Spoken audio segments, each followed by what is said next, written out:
जय शिवराय, जय शंभूराजे.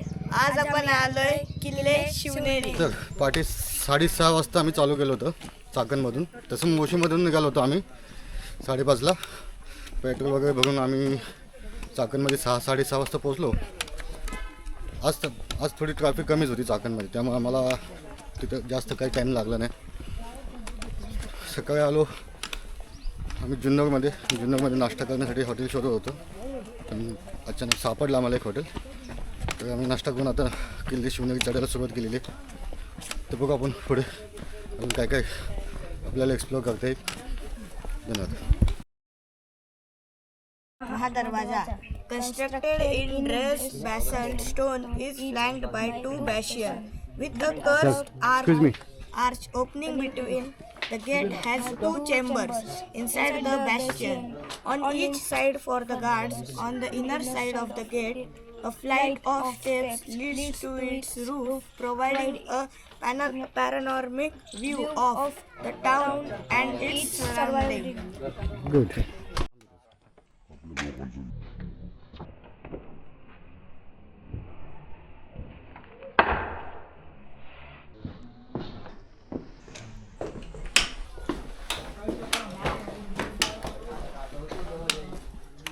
बस काहीच बोला ना झालं आमचं. बोल ना यान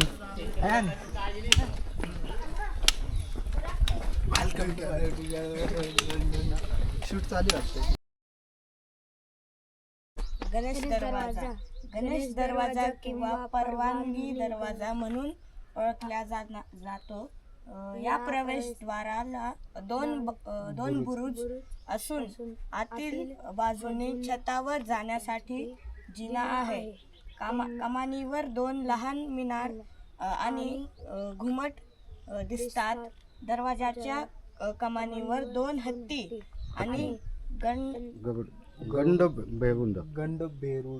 गंडभेरुंड 2 डोकी असलेला गरुड यांना पंजात जकडून ठेवणाऱ्या सिंहाचे अंकन दिसते. का डबल हेड असलेला गरुडा दिसतो का त्यामध्ये? दिसतो ना. बघा तुम्ही काय वाचलं सांगा लवकर. हे हत्तीला पकडल्या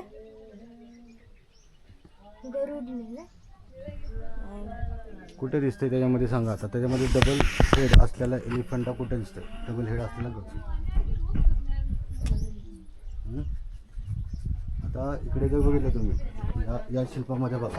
या शिल्पामध्ये तुम्हाला खाली 2 हत्ती दिसतात का, छोटे छोटे. आणि तो वरचा जो आहे तो काय आहे? तो पण हत्ती एलिफंटच आहे. आणि इकडे जो आहे ना इथे त्यांनी पकडलेला त्याला 2 हेड आहेत. बघितलं का?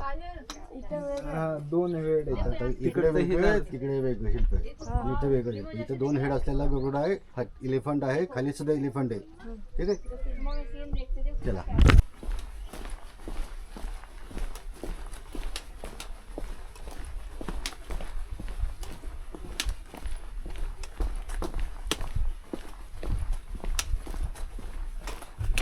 जर तुम्ही बघितलं ना इथला जो कॉलम आहे त्याच्यावरती बघा, त्याच्यावरती कुठलं सिम्बॉल दिसते तुम्हाला?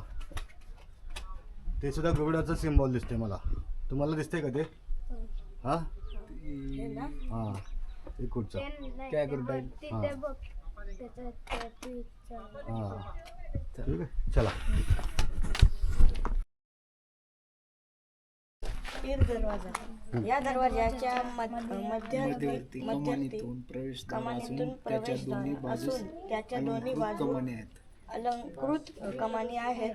कमानीमध्ये दिवे ठेवण्यासाठी कोनाडे आहेत आणि बाह्य बाजू फुलांचे अलंकरण आहे. दरवाजाच्या अंतभागात प्रवेशद्वार आणि त्याच्या दोन्ही बाजूस कमानयुक्त कक्ष आहेत.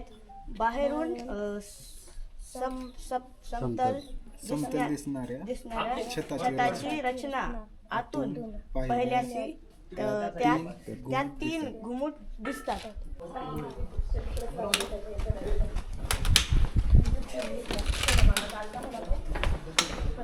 मग आता याच्यामध्ये जर तुम्ही बघितलं तर वरती तुम्हाला घुमट दिसते का? दिसलं का घुमट इथं वरती?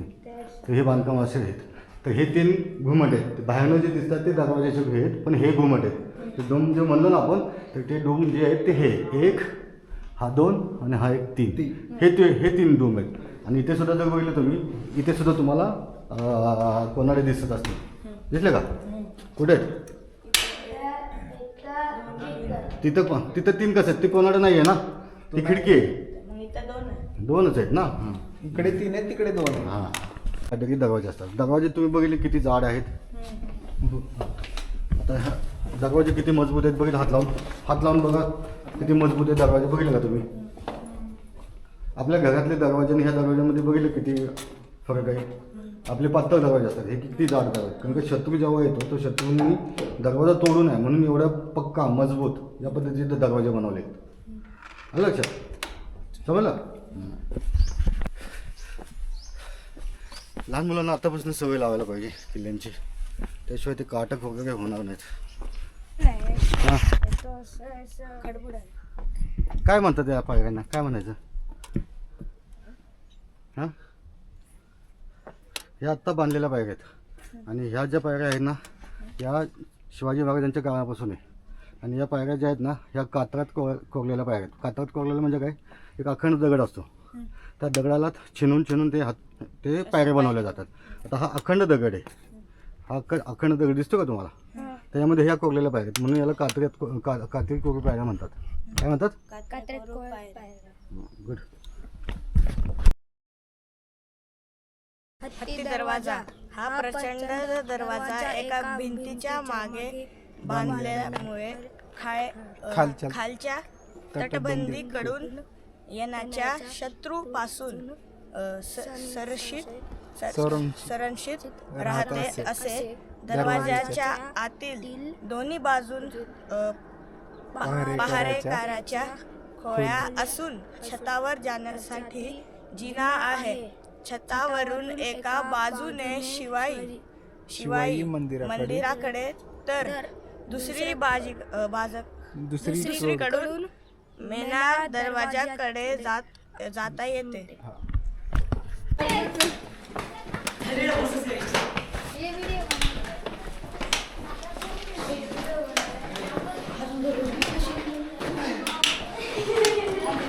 थांबा, आता मला सांगा, इथून 2 रस्ते गेले, तर हा रस्ता कुठे जातो ना हा रस्ता कुठे जातो सांगा?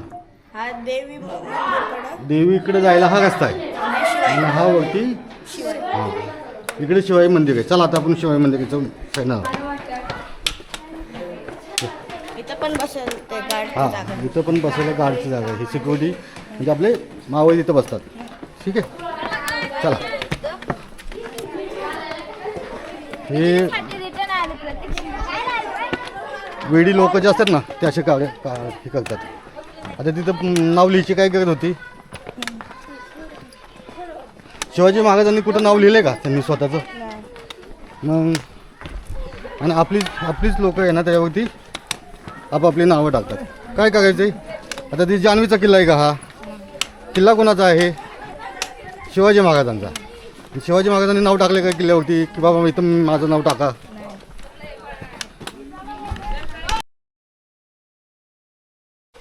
ठीक आहे, हा वाचा काय लिहिलं?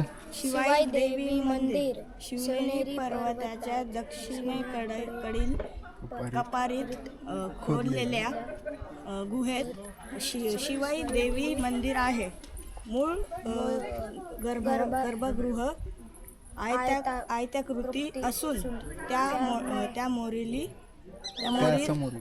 त्यासमोरील लाकडी खांबावर उभारलेला सभा मंडप आहे. गर्भगृहात शिवाई देवीची तांदळा रूपातील आणि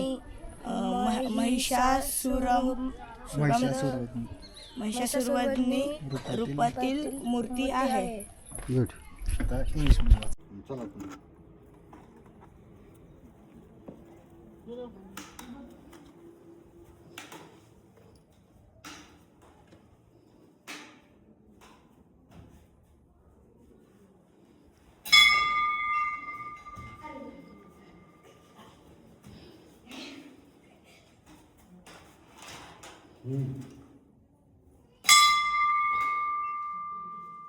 दर्शन घ्या मध्ये चला.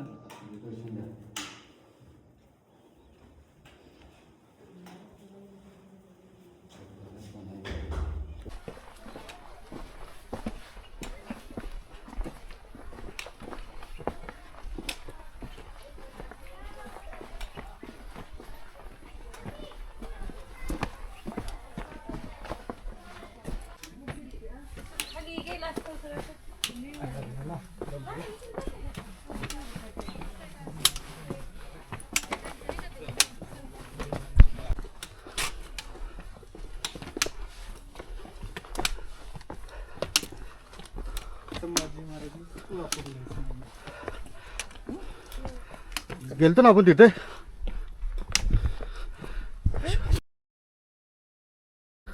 कट आहे. मेना दरवाजा रचनात्मक दृष्ट्या कपारीत बांधलेल्या या द्वाराला दोन समांतर भिंती आणि बुरुज आहेत. बुरुजाच्या आतील बाजूस एक लहान कक्ष आहे. अरे वा. English medium. आता तुम्ही तिकडून आला की तुझ्या हेडच्या लोकांना हे लागतं म्हणून सध्या ह्याला लपून ठेवले. पण त्या टायमिंगला शत्रू आले तर शत्रूंना दरवाजा ओपन करता येऊ ना म्हणून हे सगळे बनवलेले आहेत. ठीक आहे. हे मोठमोठे खेळे लावलेले आहेत दरवाजाला. आणि आतमध्ये कोणाला यायचं असेल, हा मेना दरवाजा आहे, आतमध्ये कोणाला यायचं असेल सैनिकांना वगैरे मावळ्यांना वगैरे तर त्या टायमाला ही कडी दिलेली आहे. आता ही कडी आपल्या कुठल्याही दरवाजावरती दिसत नाही. घरामध्ये आपण ही कडी लावत नाही. अजूनसुद्धा गावाकडे गेला तर गावाकडे बेल वगैरे या सिस्टम नाहीत तर तिथं अजूनसुद्धा कडी वाजवली जाते. तर ही जी कडी आहे ती कशी लावली बघा त्यांनी. हे सुद्धा आहे ना लोखंडी आहे. ही कडी पण लोखंडी आहे. ओके. लोखंडावरती वाजवलं ही कडी. अशी कडी वाजवल्यानंतर ना मग आतमध्ये जे पहारेकरी सैनिक असतात इथे जे मावळे असायचे ते दोन्ही मावळे दरवाजा ओपन करायचे. हा दरवाजा एवढा जड आहे. हा जर तुम्ही बघितलं तर दरवाजा एवढा जड आहे की तो एका माणसाचे होऊ शकत नाही, उघडू शकत नाही. तर दोन मावळे इथं असतात यामध्ये आणि ते दोन्ही मावळे हे दरवाजा ओपन करतात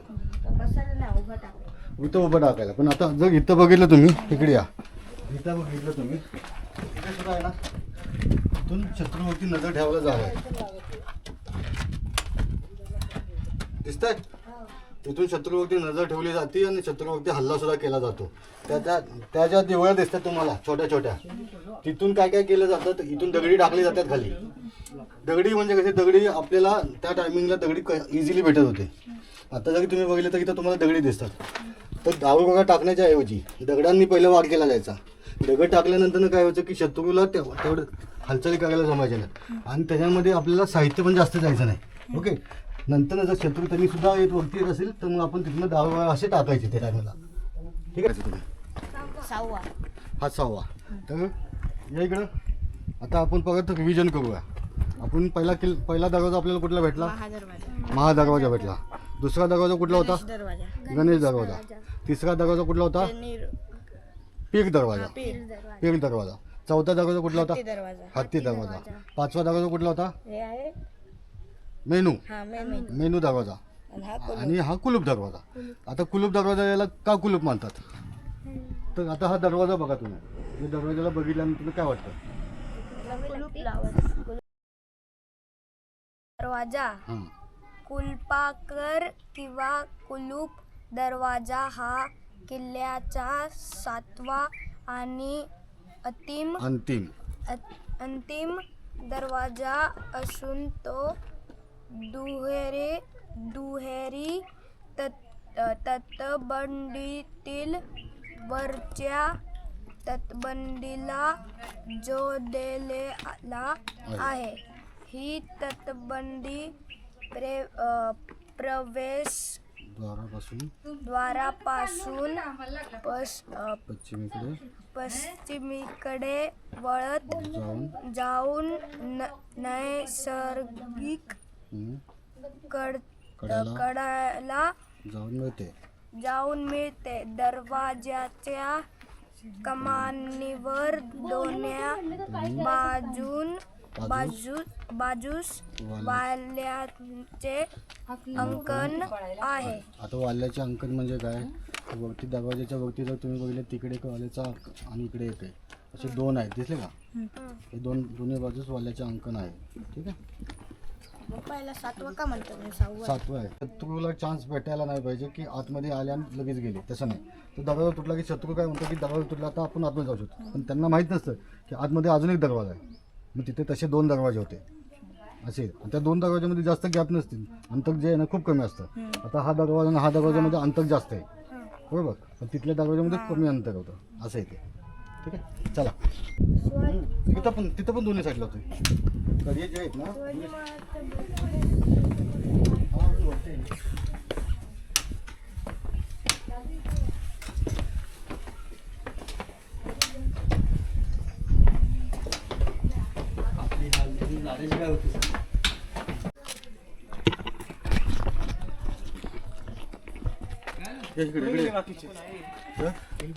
इथे काय होतं, अंबरखाना म्हणजे काय, धान्याची कोठी. धान्याची कोठी म्हणजे काय, त्या टायमिंगला शिवाजी महाराजांनी भरपूर सगळे नावे किल्ल्यावरती खात होते. तर यांना जेवण करण्यासाठी धान्य लागायचं. ते धान्य तर वरती पिकवू शकत नाही, वरती कुठे शेती नाही आहे, कारण का इथे सगळे दगड वगैरे आहे, तर इथे शेती नाही. तर हे धान्य जे आहे ना खालच्या गावातून वरती आणले जायचे त्या टायमिंगला, आणि आणलेले धान्य हे कुठेतरी साठवावं लागायचं. ते साठवते कुठे, तर या अंबरखान्यामध्ये. अंबरखाना म्हणजे याला धान्य कोठी पण म्हणायचे. तर इथे हे सगळं जे हे दिसते पडलेलं आता अवशेष, हे अंबरखाना आहे. इथं धान्य कोठे असायचे, आणि सगळं धान्य वगैरे इथे साठवून ठेवलं जायचं, जेणेकरून पावसाळा आला तर आपल्याला ते धान्य वापरता येते. ठीक आहे, तर आपण आता धान्य कोठा बघू. अंबरखाना बघू, हे धान्याचं कोठा आहे. धान्याचं कोठा कधी पण बघितलं ना, महत्त्वाचं काय असतं नाही, हे आता ते इकडचं साठवण्यासाठी. पण धान्याचं कोठा कसं असतं की इथं आतमध्ये हवा सुद्धा यायला पाहिजे, पूर्णपणे झाकलेलं नसलं पाहिजे. म्हणजे खिडक्या आहे, आणि खिडक्यांबरोबर मेन म्हणजे ते तुम्ही वरती बघितले वरच्या साईडला, वरच्या साईडला सुद्धा तुम्हाला ॲक्च्युली जी हवा येते ना, हवा खेळती राहायला पाहिजे. जर इथं हवाच आली ना तर ते धान्य खराब होऊ शकतं. धान्य जे ठेवलं जातं ते इथे ते दिसणार नाही आपल्याला, पण जुन्या काळामध्ये धान्य जे आहे ना खाली लाकडाचे असे ओंडके ठेवायचे, ओंडके लाकूड मोठे असायचे ना, ते ठेवायचे. त्याच्यावरती आहे ना लाकडे ठेवून त्याच्यावरती धान्य ठेवायचे, जेणेकरून पावसाचं पाणी जर आलं तर ते पाणी खाली घाल, धान्य पाण्यामध्ये राहणार नाही. आणि जी काही हवा येणार आहे ती हवा खालून अशी हवा येते ना, ही हवा वरती जाते निघून, जेणेकरून हवा कधी खेळली जाते आणि धान्य आहे तसं काय राहतं शिल्लक. तर याला म्हणतात अंबरखाना किंवा धान्याचा कोठा. त्यानंतर एवढा रस्ता भेटता सगळं, पण ते शिवाजीच्या नावाच्या गायच्या किल्ल्यांवर शिवाजी महाराज ते त्यांना पाणी कुठून भेटायचं. तर काय केलं, प्रत्येक किल्ल्यावरती जर गेला ना तुम्ही, प्रत्येक किल्ल्यावर पाण्याचं टाके, हे पाण्याचे टाके जे आहेत ना ते 12 पाणी असतं, 12 महिने तिथं पाणी असतं. उन्हाळा आपल्याकडचं कसं उन्हाळा आलं की पाणी आपल्याला कमी भेटतं, एक दिवसात आड पाणी यायचं, पण इथं तसं नव्हतं. इथं पाणी किल्ल्यावरती 12 महिने पाणी असायचं, आणि ते पाणी एवढं स्वच्छ नैसर्गिक पाणी की तुम्ही त्याला काही फिल्टर लावायची गरज नाही, असं ते पाणी असायचं. आता पुढं मी तुम्हाला दाखवतो पाण्याचे टाके कुठे आहेत. प्लॅस्टिक त्या टाईपला प्लॅस्टिकच नव्हतं, दगडामध्ये कातरात कोवलेले नॅचरल. जर गडावरती गेला आणि पाण्याचे टाके जे आहेत त्या पाण्याच्या टाक्यामध्ये तुम्हाला बेडकं किंवा मासे भेटले तर समजायचं की ते पाणी स्वच्छ आहे, कारण का त्यातली सगळी घाण जी आहे ना ते माशाने बेडक्याने खाल्लेली असते. आणि जे पाणी जे असतं ते पाणी पिण्याच्यासाठी असतं. जर पलीकडच्या साईडला तुम्हाला दिसेल पाण्याचे टाके दिसतात, तिथे खाली तिथं पाण्याचं टाकं दिसलं का, ते पूर्ण पाण्याचं टाके खाली. आणि हे पाणी कधीही आटत नाही. आता मंथ कुठला चालला आहे, फेब्रुवारी जानेवारी मंथ चालला आहे.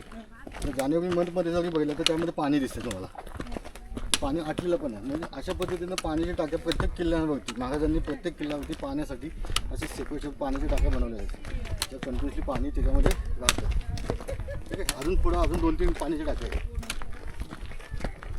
जी. किती ती समोरची खिडकी त्याच्या आतमध्ये बघा पाणी आहे का, हां नीट बघा आहे थोडं, आहे का पाणी आतमध्ये. तर पाण्याचं टाके कसं केलं आहे त्यांनी, दगडामध्ये कोवले बघा, दगड पूर्ण दगड आहे, वरनं लोक चाललेले आहेत आणि आतमध्ये खाली पाणी. म्हणजे जर शत्रू आला तर शत्रूला सुद्धा समजायला पाहिजे नाही की पाणी कुठे आहे. असं त्याने त्या पद्धतीने केलं. वगनं शत्रू जरी वगनं गेला तर त्याला समजणार नाही पाणीचा टाका कुठे आहे. अशा पद्धतीने केले बघा. आणि पूर्ण दगडामध्ये खोदले. हा जर बघितला खाली बघा हे सगळं खोदलेलं दिसतं ना ते पूर्ण दगड आहे. ठीक आहे, हे दगड आहे पूर्ण. तर या पद्धतीने महाराजांनी त्या टायमाला पाण्याची सोय पाण्याची व्यवस्था सुद्धा अशी केली होती. ठीक आहे,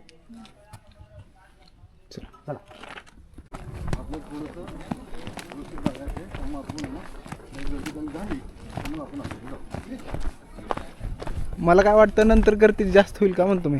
नाही, आता स्कूलची पोरं आल्यात ना.